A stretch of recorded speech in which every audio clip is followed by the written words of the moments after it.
ஓம் சாய்ராம். இன்றைக்கி வியாழக்கிழமை. இன்றைக்கி சக்தி வாய்ந்த பிரார்த்தனை இருக்குது.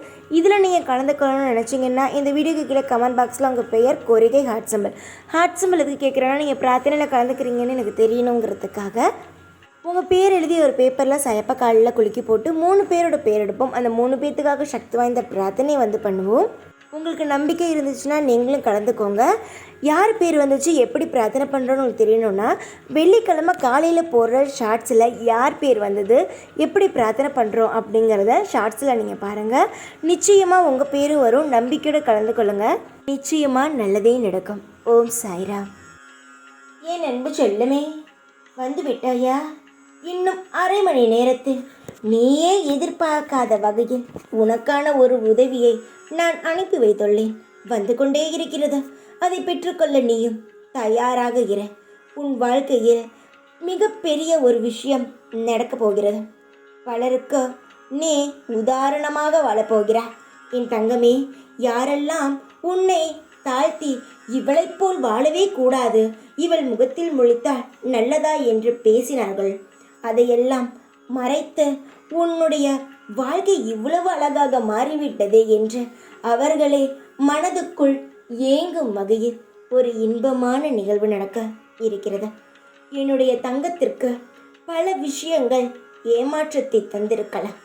ஆனால் இனி ஆசைப்படும் அனைத்து விஷயங்களையும் ஏமாற்றம் தராது இன்பமான சூழ்நிலைகளை உருவாக்கும். ஒவ்வொரு விஷயங்களிலும் தோற்றுப்போன உனக்கு இனி ஒவ்வொரு விஷயங்களிலும் இன்பம் மட்டுமே கைகூடி நிற்கும்.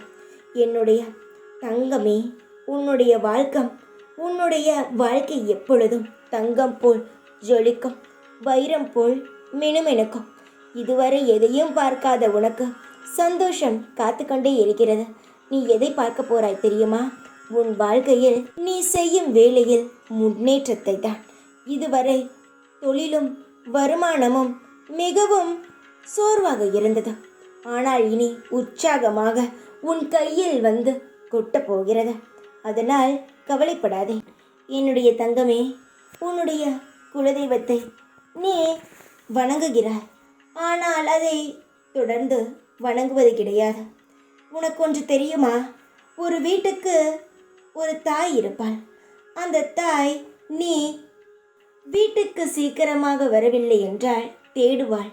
அதுபோலத்தான் குலதெய்வமும் நீ எப்பொழுது வருவாய், அவளை பார்ப்பாய் என்ற எண்ணத்துடன் உனக்காக உன் குலதெய்வமானது காத்து கொண்டு இருக்கா.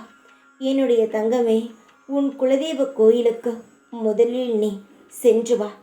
உன்னுடைய வாழ்க்கையில் இருக்கும் அனைத்து கஷ்டங்களும் உன்னை விட்டு நிரந்தரமாக விலகும்.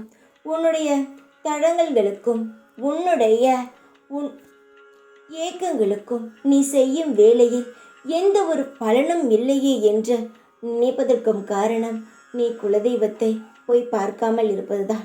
தங்கமே, குலதெய்வத்தை போய் முதலில் தரிசனம் செய்து விட்டு வா.